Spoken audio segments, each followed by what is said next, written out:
Guys এই শীতকাল একে বাইরে এরকম ঠান্ডা, তার মধ্যে যদি হয় গুড়ের পায়েস, কম উফ। তো গাইস আজকে আমার জন্য গুড়ের পায়েস করে নিয়ে এসছে, গুড়ের পায়েসটা খাবো।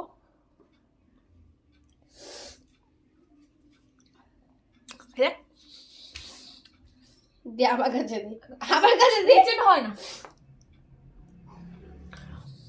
ওর জন্য করেনি কিন্তু আমার জন্য করেছে।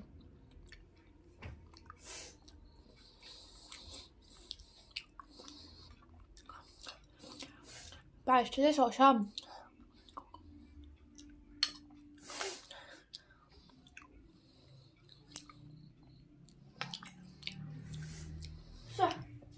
পায়েস খেতে আমার ইচ্ছা করছিল না, পায়েস খেতে বোনের ইচ্ছা করছিল, পায়েস তাই জন্য বানিয়ে নিয়ে এসছে।